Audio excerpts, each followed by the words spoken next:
warm welcome to you this week. Well, we're back again with, we've got Amanda back. Thomas has done a trip to the Annika garden, and there's a little bit from here at Sunnyside and a look around the old Barningham Churchyard, which I promised we'd do a couple of weeks ago. Everything should be the same. You might find one or two sequences a bit wobbly this week. That's due to the an overindulgence in French brandy on my part, of which I am far too partial.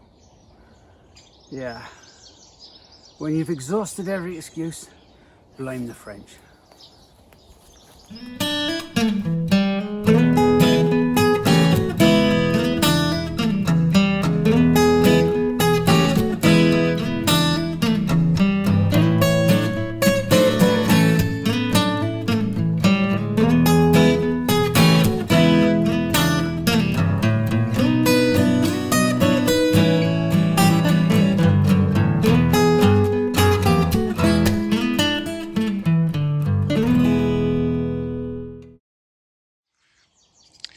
The structure I'm putting in place to,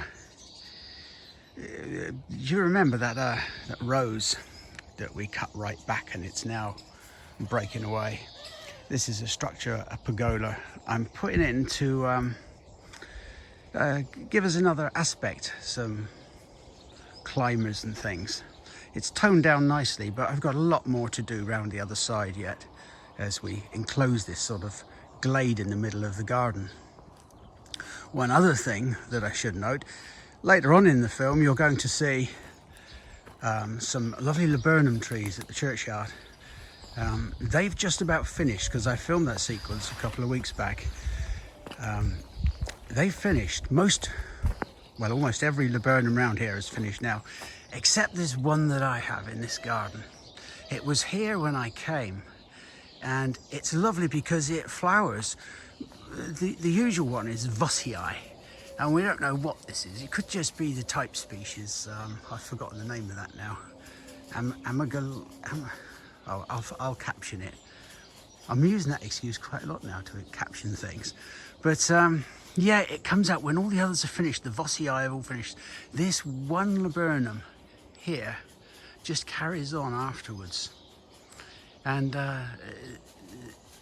the golden rain part of it, the flowers that hang down in these panicles, they are just, they're a bit longer and they're just so lovely. But it's nice to extend the season of laburnum because it is a dramatic tree, but it does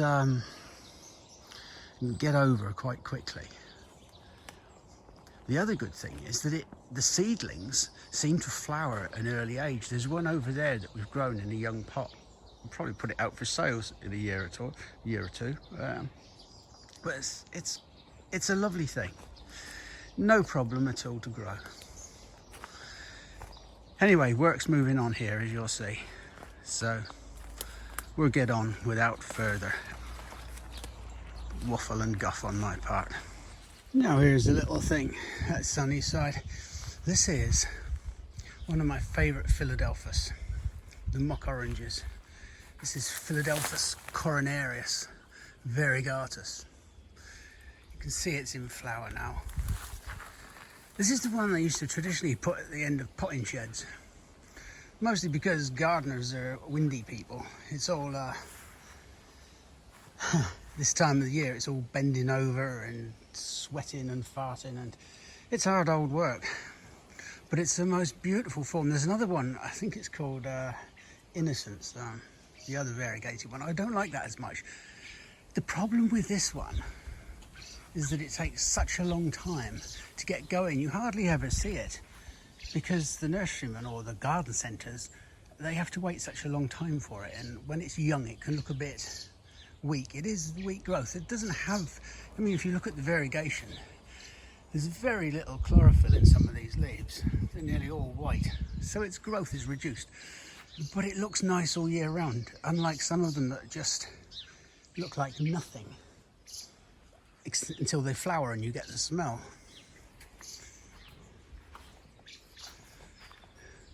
going down here, I'm just starting to build a pergola to take the rose. Do you remember the rose we cut back?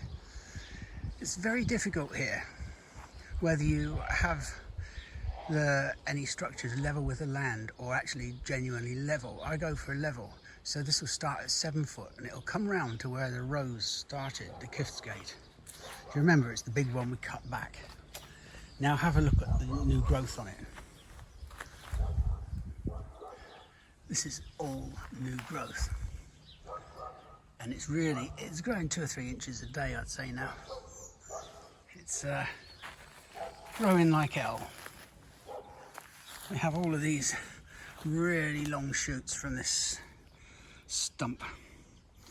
So the idea is to have a pergola in a semicircle from here round to there, then have an archway and then go round in a semicircle the other side and meet up with that arbour. Well, that's in theory what it's going to be like anyway. Another plant we should look at while we're here. You have to excuse me if this is a bit lumpy. I'm walking around holding my trousers up. I don't know why. I've got so much stuff in my pockets that... Never mind. 2 plants here. There's Rosa moisii, geranium. Look at that lovely blood red blooms on that, and then it has bloody great hips as well. It's really nice. Now this is normally grown as a shrub, but this is Colquitzia amabilis, the beauty bush. I think it's actually a Japanese plant, but it's such a lovely thing. It flowers for quite a long period. Bees love it. And you can see there's lots and lots of bud there, and it's already been in flowers 2 or 3 weeks. Now I've raised it up here because, well, it's had to raise itself up really, because it was all, before we cleared out the pig house, it had got on for the light. But yeah, it's really, I really like that. Most of the laburnums down at the churchyard now that I filmed earlier have finished. I have this one variety and I don't see it anywhere else, and mine is just coming into flower. Look at that. Cracking thing, eh? I thought I'd left a plastic bag out there. It's in.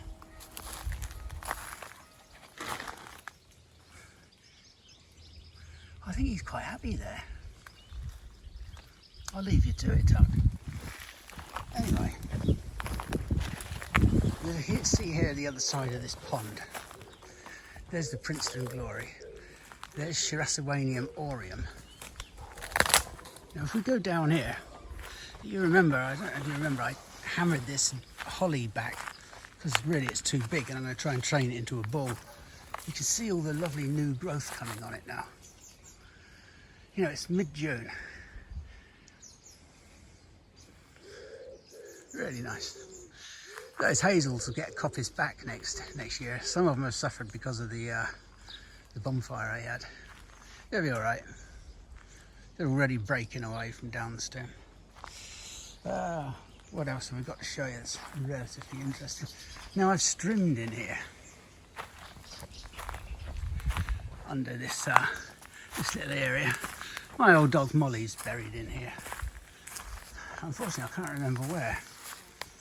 Somewhere down there. The others will go in there as well eventually. What a terrible thought, but anyway, that's a nice maple. So you see we've got plenty of stuff coming on. These are all going to get planted out. The azalea there, I can't remember what it's called, but which variety. But that's really nice, very, very scented.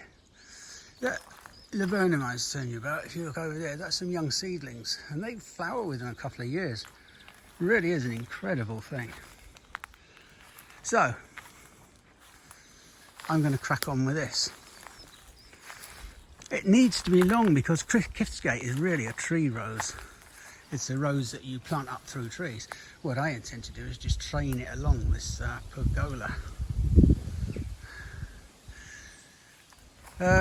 What else can I tell you here? There's a rubus. It's the white stemmed ones in the winter. I can never decide whether I like it or not, but it does give a ghostly appearance, so it's quite nice. Yeah, it's all right here. The idea of trimming all this back, I'm going to do the rest of the garden, but it just knackered me a bit. I'll just spray off the regrowth. The bulbs and things that were in here will have gone back. You know, they're not going to come back up now till next spring. When I eventually plant things in here, I'm not a great one for digging borders over. When I was a young man, the gardeners used to insist on digging the borders over there and adding leaf mould, but it just spoils the structure of the soil, really. I just think if you're going to plant something, just take out a reasonable little planting hole, about half as big as the plant you're sticking in, and just wang it in. It'll be fine. You know, if you stand a pot on this ground now, the roots, and leave it, the roots from that pot are going to go right down into this ground. What is the point of digging it all up and interfering with the structure? Just put leaf mould around them afterwards, or compost or manure or something like that, and you'll be fine. I'm not going to dig over borders. It's what is it say? It's so yesterday.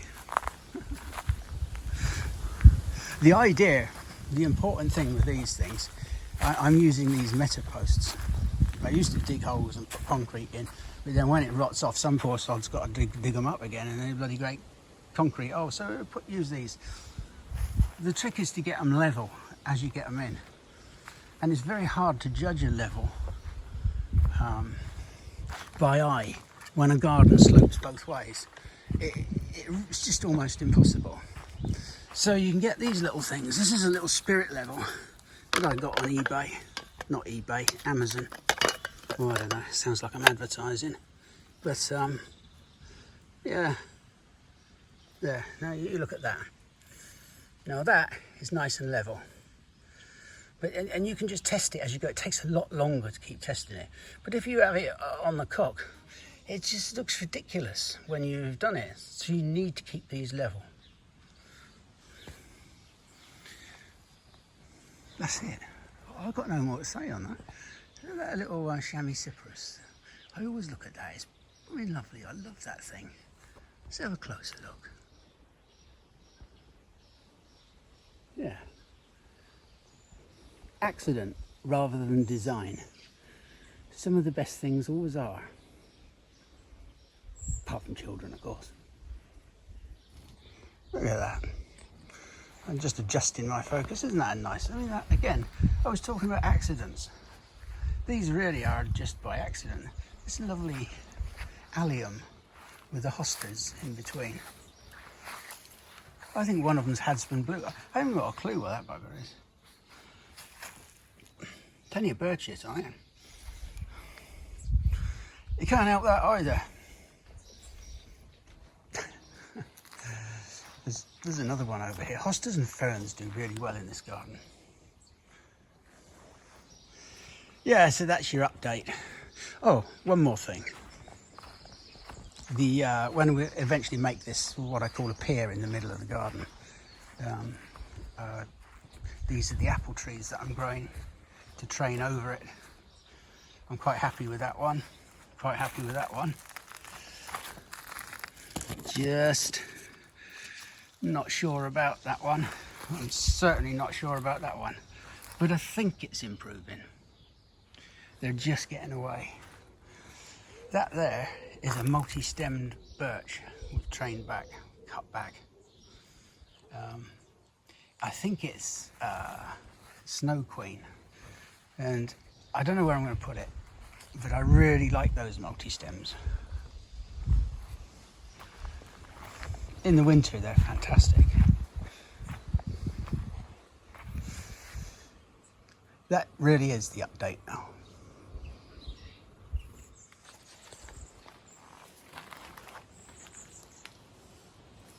He's found a new spot now. He's He's always done that. He looks like a dead animal on the plains.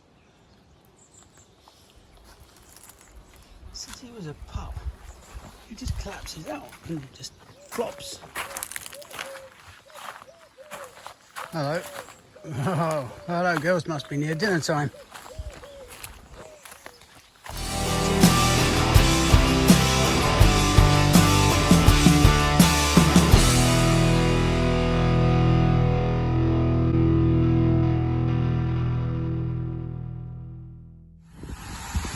And here I am at Annika.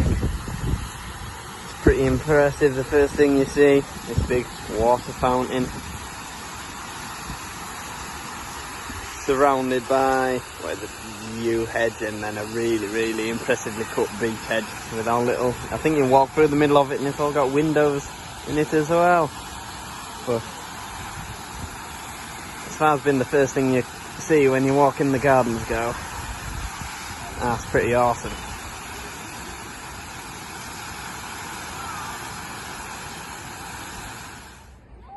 We've got all the alliums and cow parsley growing amongst. I mean, it's just an entire canopy of cherry trees, which I'm sure you can imagine would have been absolutely incredible if I'd been here a few weeks ago. Alas, now it's just a canopy of green. All the stuff underneath still gives this lovely meadowy effect. And there you can see we've got some bleached crabapple and some Malice red sentinel there, and we've even got some apple here pruned as a hedge, which people probably don't realise is actually possible, especially with the summer pruning of apple trees to keep them in shape.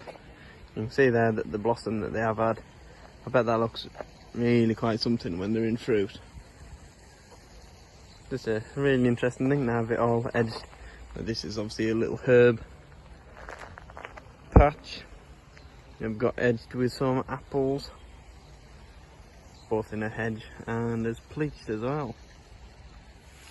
And anyway, we've got another water feature in the middle there, surrounded by these upright oaks that really are quite impactful. Just absolute solid pillars around this fountain in a circle, and amongst this like maze of beech hedging topiary, which I bet will be a real fun job cleaning up the leaves of these in autumn. But honestly, it's so well kept. It's just huge expanses of beech hedge. Then I'm now on the outside, but the right hand side of the main water feature with it. I mean, from a distance I thought I said it was beech, but actually now I've had a closer look, it's actually hornbeam carpinus, which again will be something in autumn. It turns a lovely butter yellow, which will be really spectacular. But I mean, it's taken some time to get that hedge to that size, and then it's got these little holes cut out in it, and then these much larger domes in it. Now, even here we've got a very unusual, well, what I would say is a very unusual choice for hedge. This is a little hedge, well, as in the distance as well, it's a little hedge of Cornus master, Cornelian cherry. And I've got to say, it's really nice, they're extremely tidy. And I'm not sure yet, I'm guessing it will, when it's trimmed like this, I'm guessing it'll still get the chance to get covered in flowers in winter as well, which will give this some more interest, because obviously a lot of people aren't too keen on a deciduous hedge, I can't see the point, but if this gets covered in flowers in winter, it really will be quite something. And especially if it looks this tidy now. I can't believe I've just tried to big up and try to sound interested about a pig in hedge. Well, a bit of topiary I suppose this more is, but I've got to say that I can imagine that could be quite something.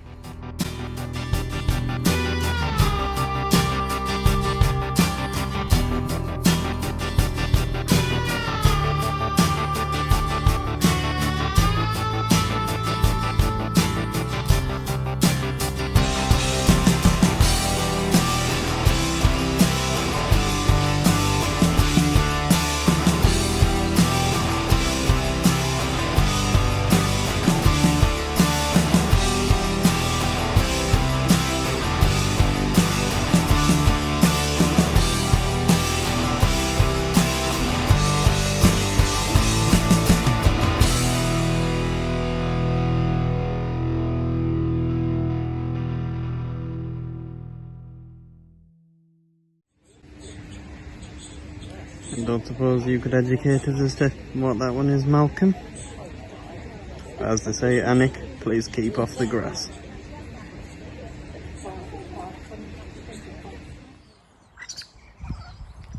Isn't that lovely? I don't know where all her other chicks are. You can hear her. It's a female pheasant.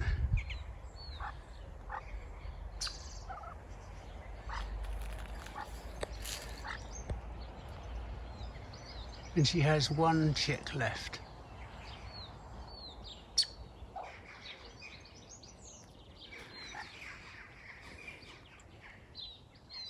There's the chick under that cherry. You see him?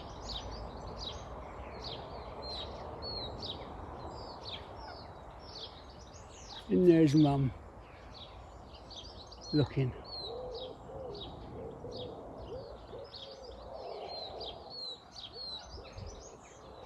She'll have had about 12 to start with. One left. And there's nothing like nature, I'm afraid. There's hawks and kestrels and... I'm sorry, I put them. There she is. Now the chick has found her. I'm just going to keep filming. To the left where the tap is, the blue pipe. I think he's just coming round there.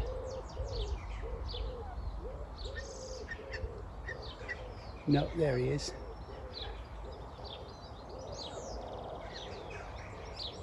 There. Just under those plants. Come on, go find your mum.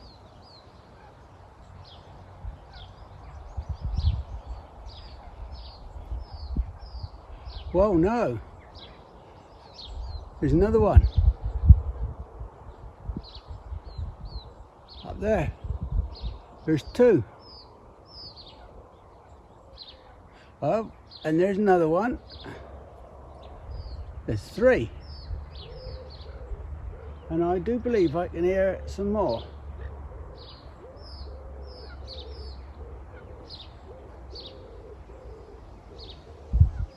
I'm sorry if this is a little bit boring.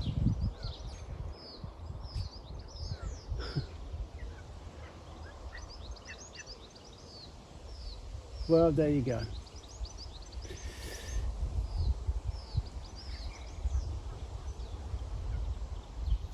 I'd like to thank Annika, who brought us some chocolates and drove up here all the way from London just to visit us. Feel quite honoured. It was lovely to see you, Annika, and thank you very much for the chocolates. I'm probably going to eat them all myself. Yeah. And also, not really. I will share them about. Can I thank Richard Fleming for these Castle Eden beers? I feel like it's a Father's Day present, because it's Father's Day today.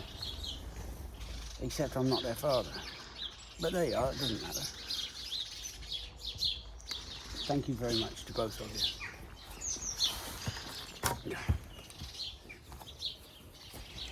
Lovely orange azalea in there. Very, very highly scented, the deciduous one. Just really coming round here. Oh, there's another one over the back. Can't remember. I planted these a fair while ago and I just can't remember them. Look at this room flowers. These have come up in about a week or two. I'd say they were about 12 foot. They're going to be covered in seed. You have to say it's a dramatic plant. The thing with it is it just is purple in the spring, early spring, and then it gradually grows green. Now normally I would cut these flowers off. I don't know why. I actually think they're quite attractive and dramatic.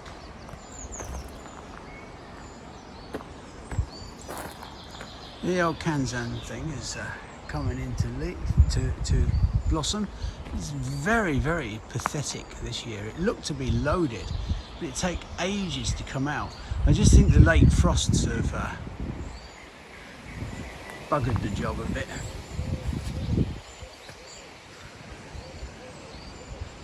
Another thing is that the moss on it this year is very, very brown.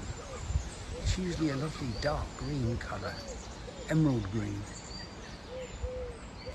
And the leaf canopy is, what would I call it?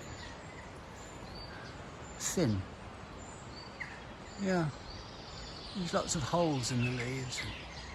I just don't think it's thrived. I don't know whether it's the environment or the year or the weather. It's not itself. There's a few things that are a bit like that this year.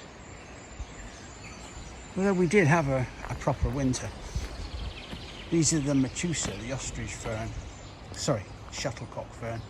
Yeah, they're doing well. They're all about 4, maybe 5 feet tall now. I comes around here and they're up to my nose, chin. I'm 5'8", so yeah, they're up to my chin. So I suppose it's about 5 foot. Look at that.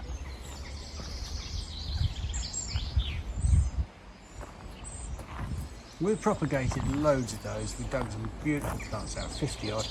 They all went weeks ago.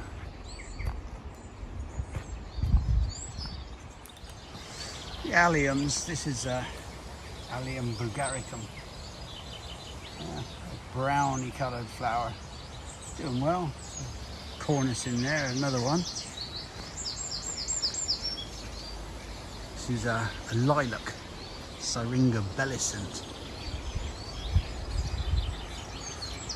There's some lovely colours and textures at the moment.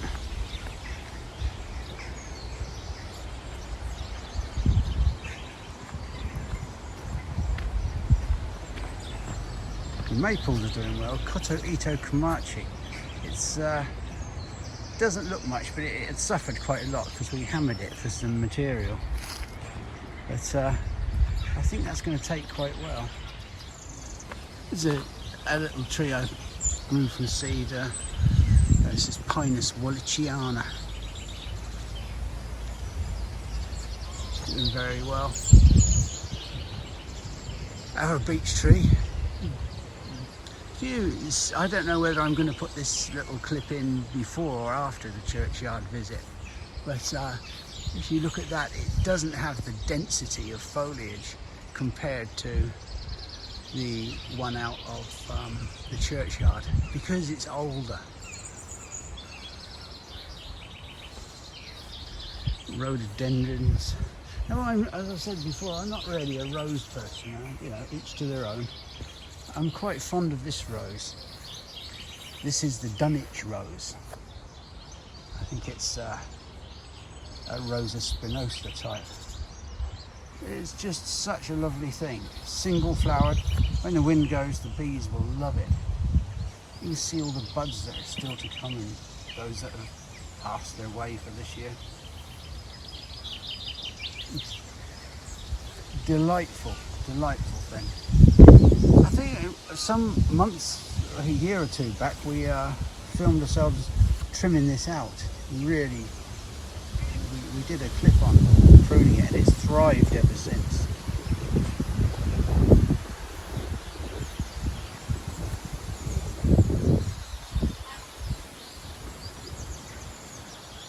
Rhododendrons. Oh, very dramatic.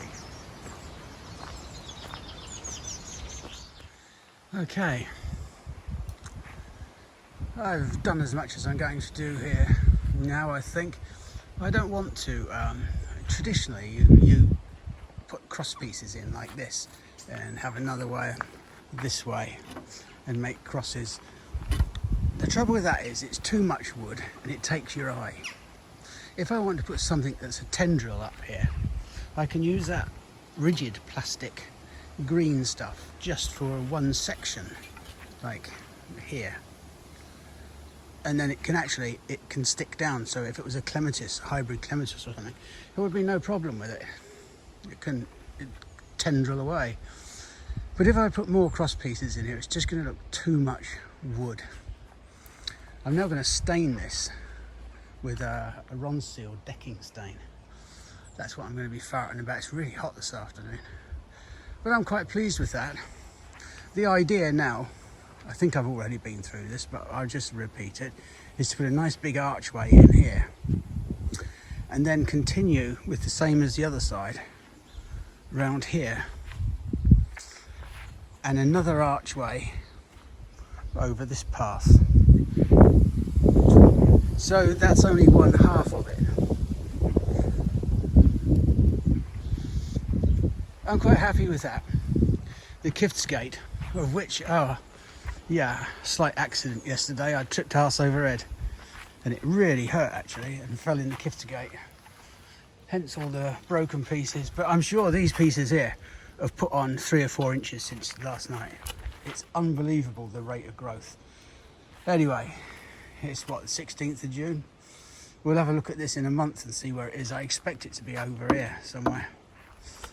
It'll have grown 3 or 4 feet. And that'll tie in, and I'm going to run clematis through these, or clematis. Doesn't matter which way you say it. Don't know which way's right, don't give a toss honestly. I know what you mean. Oh, what was I was digressing again then. Just to get these levels, the top rail is dead level. Absolutely dead level. The end post is plumb with the extension on that house. So I'm quite happy with that. But if I had the second rail, the lower rail, if I had that level with the first one, it just looked weird. So what I've done is make that level with the ground, the top one a natural level, and then the uprights I've just fanned out getting increasingly longer. So I'm happy with that. The top is level and the other one is just like a slightly open fan on its side. Yeah. Excellent. I'm really pleased with that, and I get some staining done now. There are some beautiful trees. How about this lovely horse chestnut? It's a cracking thing. And there, in the background, is a sycamore. Again, it's a beautiful tree. They get a bad press, I think. But I don't know why. They're still a beautiful tree. Tucker. Well, not just Tucker, but primarily him. This is their dunking trough. When they get covered in shite.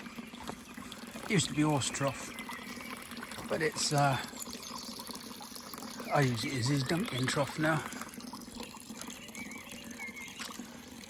Look at that. It's gorgeous, isn't it? There's the village hall. Not much goes on there. Parish council meetings. God, they're fucking boring. No, I shouldn't say that. They are boring, but I suppose we have to have them. That's a walnut tree. Now, I gave that to the village at the same time as the oak tree. And there's a couple of other trees down here which you might sort of be interested in. Quercus roba, felicifer, or felicifolia. I'll have to caption it because I've forgotten now. It's Philly something or other. It's a split leaf oak. It's really, really lovely. It's quite rare. Beautiful tree. I hope to be alive long enough to see it sort of double in size. This is an interesting thing. This is the village quoits pitch. They have these like around, I don't know what they're called, quoits I suppose. And these things are filled with clay. And they sling them at a peg or something. It's never been anything I've ever been driven to experience. But it's quite a big thing around here. They have a league and things. So this is an old-fashioned quoits pitch. I don't know, somebody will have to correct me on this. But they're like lumps of metal, circles, and they sling them. That over there is the bus stop. I'm actually, oh yeah, further down the road there. Let's see if we can get in. Here's the Boozer.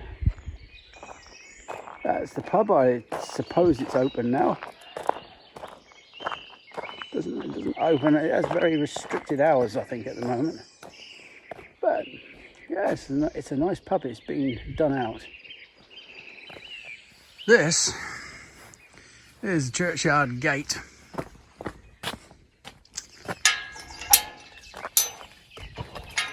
Bloody long journey here. That's the coach house for the manor house up there. It's the big estate. Most of Barningham is owned by one family, the Millbanks, it seems, but can't do much about that. It's a bit feudal, but never mind. That's the way it is. We do like our royalty and stuff in this country. So we're just going to wander along here. I was going to turn it off, but I don't think I'm going to bother. So you can judge the... Now this is what I was talking about a couple of weeks back. These beautiful big copper beech. They are so handsome.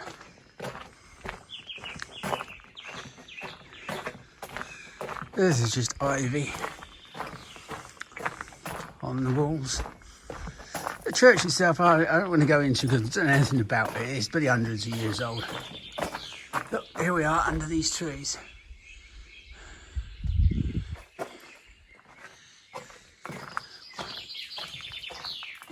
They're not the oldest trees in the world, but they're thriving here.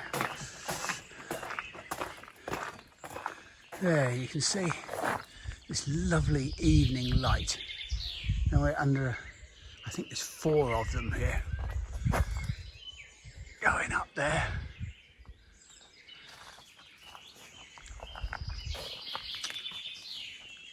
And over here. It's quite lovely.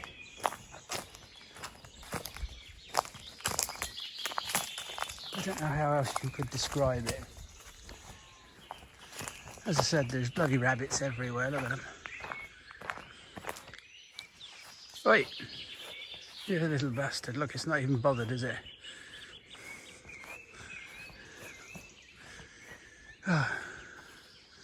I must mind my language while I'm in here. So, let's have a look.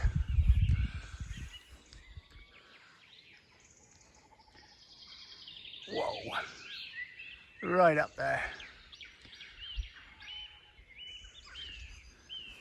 They are beautiful.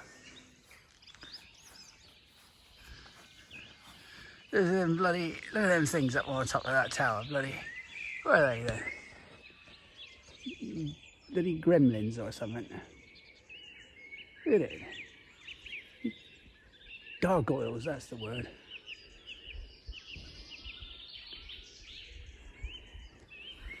Yeah.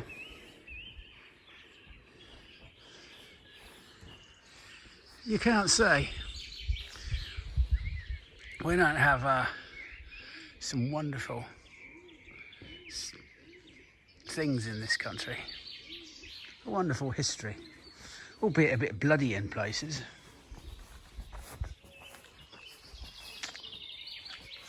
But look, I feel like I'm lingering too much here, but just round the corner is probably in this light. Look at that little bastard going across there, little bloody rabbits. Look at them. Little fuckers. Look, there's another one. How's that? That is such a beautiful sight. These are obviously laburnum.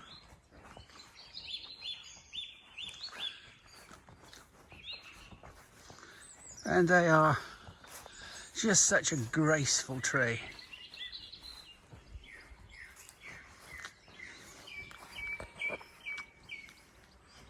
And in this light, I hadn't realised how much they stink.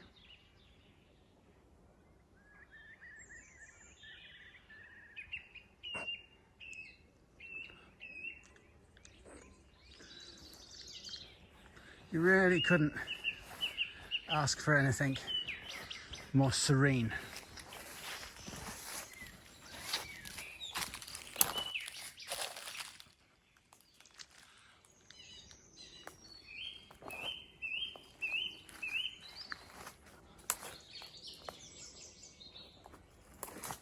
I've been wandering around this village now for the past 20 minutes.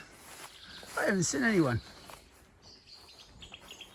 There's very few youngsters here. You hear the bees.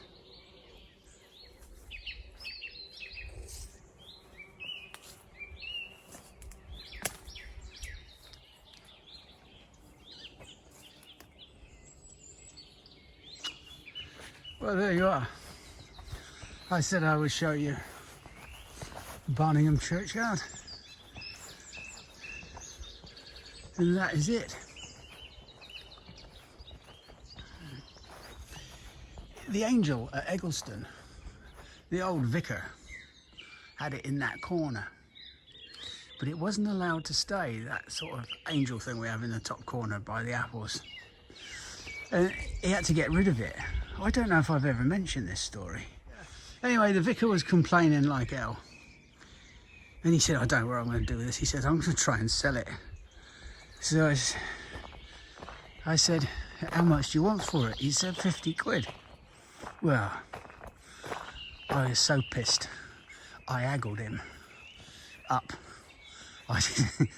My old business partner at Eggleston, he's never forgiven me. He says the idea of haggling is to go downwards, not upwards, you daft bugger.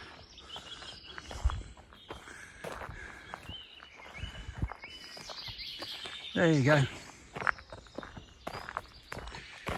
Stranger things happen at sea. This cedrus is looking spectacular. I think we've looked at it before, but it's really doing well now. This is Cedrus deodora, a variety called Roman candle.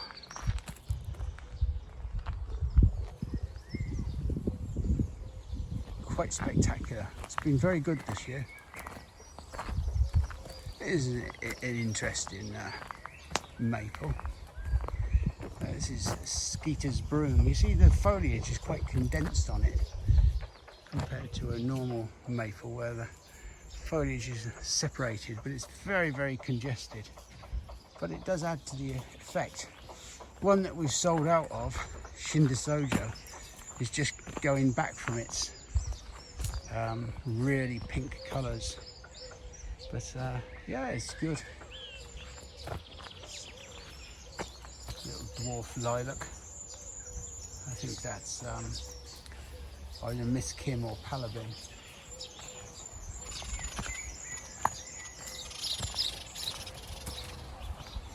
There's still a few things. The Philadelphus, the golden Philadelphus. That's another mock orange.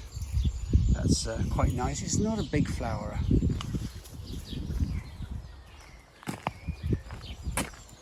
A lovely day today.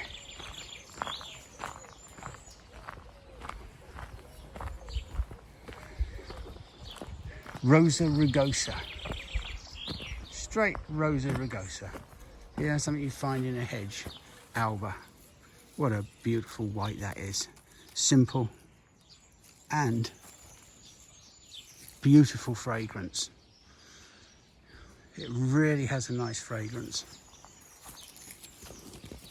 I can't see much the point of a rose. I'm not a great rose grower, as regular viewers will know. A lover of roses, but I do love the flower. but I can't much see the point of them if they're not scented. The fragrance is everything on them. If you're new to this channel, somebody gave me that and told me it was an olive. And for years I was showing people my olive tree in the north of England. It's actually in Agnes called Quicksilver. There's no fool like an old fool, is there? Yeah, I bet they're still pissing themselves about that. It's a beautiful day today. It's warm and it's not really sunny, but it's warm and it's lovely. The rhododendrons look gorgeous, so I'm sitting just at the back of one of the big glass houses and just enjoying the warmth. I'm back this week, and thank you very much, all of you, for your nice messages last week because I was poorly. But I'm back this week, and it's been a bit of a bumper week because I managed to capture a very rare image. I was just in the right place at the right time with my camera, and I caught a picture of Malcolm being courteous to some customers. Very unusual. I mean, I've been here 6 years, and I've never seen anything like it.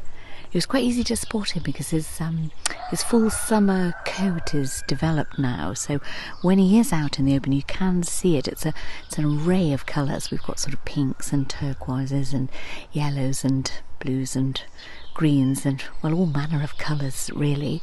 And also that's quite distinctive marking, sort of stripes down the front and across at the back that look for all the world like a pair of braces that haven't seen soap and water for some time. And if you get a front view as well, you can actually tell it's him because there's this sort of telltale just below the belly area. You see that sort of hint of an half open zip, and that's usually a sure way of identifying him. Anyway, he was being nice to the customers, and the customers were playing it really skillfully. They were keeping a safe distance. There was a metal trolley between them. They weren't making any sudden movements or asking for discount or anything else that might have escalated the situation. And it was lovely to see. I know a photographer who followed snow leopards, and after about 30 years he managed to catch this wonderful image of the mother playing with the cubs on the mountainside, and well, it felt a bit like that really. I'm going to enter it into a competition. I'll let you know how I get on. Today's poet is Thomas Moore, who's an 18th century Irish poet and writer, and the poem's called A Garden Song. I have a garden of my own, shining with flowers of every hue. I love it dearly while alone, but I shall love it more with you.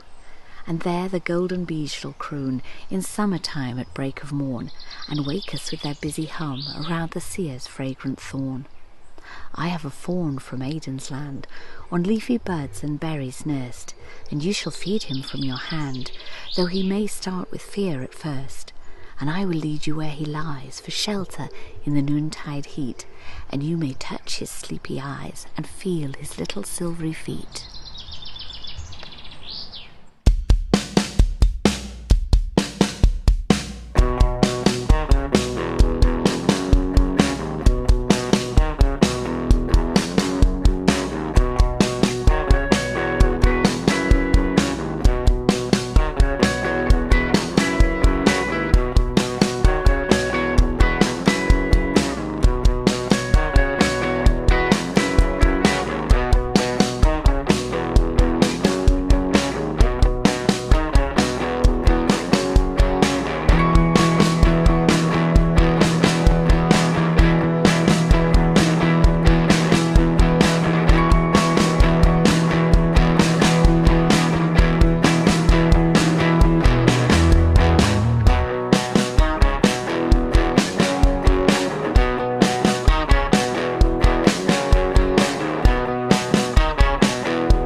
The old ceanothus is still going well.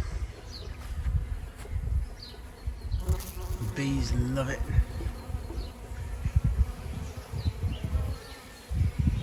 And then there is one rather special little plant up here. We have to grow. The lupins are starting to come into their own now. These, I don't think they're as good as last year, but these are the Glamrock hybrids. They're very, very good. And then there is the poppy beauty of Livermere.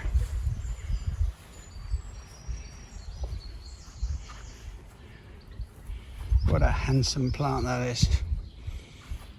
The size of a dinner plate. Real cracker. It's quite hot here at the moment.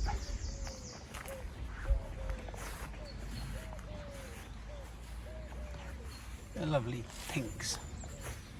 Blues of the... They all work well together, don't they? It's just two really simple plants. Now, you couldn't get more simpler and easily grown plants. You've got Alchemilla mollis in flower, and then you've got Centaurea montana. They look so nice together. And if you get a little bit of rain, the rain will sit in these leaves of the Alchemilla like jewels. Bedecked it becomes. There's a good word. Bedecked.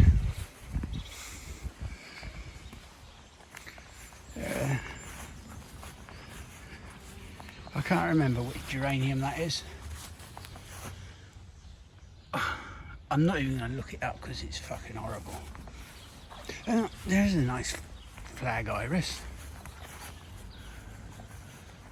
No doubt that'll have a variety name, but it doesn't really matter. They all look much the same. Unless, of course, they're yellow ones, then they don't look like blue ones, do they? Yeah.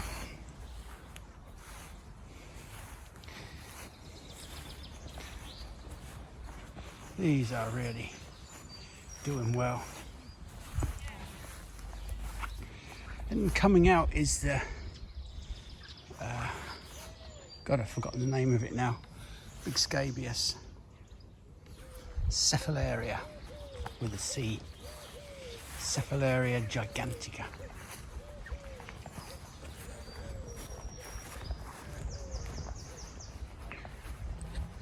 Not to be outdone, hidden away in the corner again is another Centaurea. Gold bullion. That's a little pink primula in front of it, but this is a nice Centaurea. It's a bit weak growing when it's new, but it soon picks up. This is Centaurea gold bullion. I think I've already said that, but that's what it is. Look what I've just stumbled upon. It's Malcolm in the shrubbery, doing something with his delphiniums. I am doing something with my delphiniums. What I am doing is cutting some of the old leaves off. Because they're so tall now, if we get a big storm, they're going to break away in these little plants, in these little pots. There's a storm coming, I think. I know.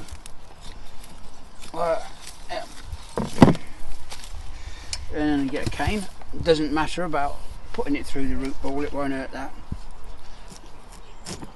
Oof. A little bit of twine. This makes good Where's telly. Oh, yes.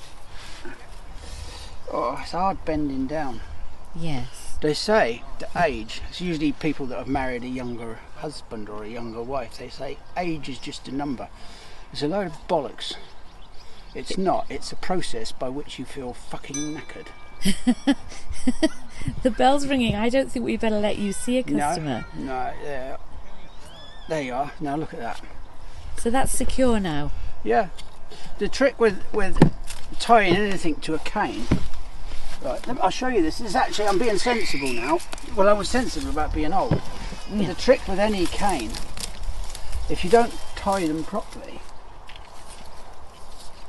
what happens is, if you just do that and flop it flop it round like that. Oh, it I've goes done up and that. down. Yeah. Yeah, well, that's not the way to do it. No. It's just a very simple process. coming You in just close. loop it round. Okay. Okay, just loop it round the cane. But go round the plant first. Truss it up. You know, Yeah. men know what I'm talking about. Keep Yeah. it trussed up. And then just tighten it. But you need to loop it round that cane. It won't go up and down so Oh, right. Yeah. so easily. It's pretty self-explanatory really. And then just tighten it. And there you go. That's marvellous. Oh, it is marvellous. That's I've been here all amazing. morning doing this. Yeah. Is this the pinnacle of your career? It is that and watering. Yeah, I've been watering day in, day out. Yeah. I am at the pinnacle, the apex, the top of my game. Well, how long did it take you to learn how to tie those then? Twice long, Yeah. 40 year probably. 40 years, gosh. Yeah, I'm pretty thick. You're a quick learner. Okay. Can I have that a minute? Give me that. Give me that. Give me that. Look at that. Look what I'm having to look at. Comes up here half naked. Wind hustling up her Khyber Pass. Air round her Harris. Malcolm, do you want to show them my thongs? Yeah, look at that. She's even got thongs on her feet. Malcolm's been calling these thongs all day. They're not, they're gladiators. They're bloody thongs. Thing is with them things, the Australians call them thongs, we Yes. call them sandals. Yes. And this is the one occasion when I don't think the Australians are stupid. They'll be so pleased to hear that, Malcolm. Yeah. I think we're going out to play them cricket in the summer, in the winter, their summer. Yeah. I'm very much looking forward to that. Well, I can assure you that they will give us the biggest hiding that we've ever had. Because we haven't got a team at the moment, we've just got a series of players.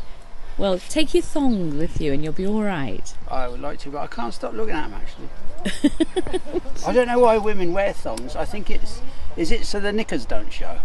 Oh, I think it's about visible panty lines, yes. Which Right. probably isn't something you're particularly concerned about. I'm not visibly bothered about panty lines. No. No. I Well, we mean can so tell it's that. like- Yes, here we see, go. See, I have boxer shorts. Malcolm, I can't believe you're showing me your pants. Yeah. I'm going to switch the video off now because I have respect for our viewers. I just think, right, I don't know why people wear thongs. They're just the most, they're supposed to be sexy. I find them the most unattractive thing I've ever seen. Right. Are we talking about sandals? The ones that you wear around your arse. Oh, yes. I don't like them. They're just like, Yes. as they say, there's not enough room for a skid mark. Right. Well, it's been a pleasure, as it always is. I'm going to move on now. Bye-bye then. Bye-bye. Bye. Peppa, would you like a little snack? Do you want to come with me and have a little snack? Because you're hungry, aren't you? You're always hungry. Come on then. Come on, Peppa. Are you coming? Are you going to stay with Malcolm? Oh, this is a hard choice. It's me or some beef. So far today, I think the general public have excelled themselves today.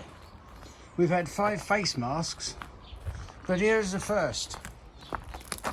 In the car park, a used nappy. You know, I don't know if that's a baby form or an adult form, but it's not very nice for us to have to deal with. I despair sometimes. I'm glad I'm retiring. Dealing with the public. Oh, it's like being anally probed by a porcupine.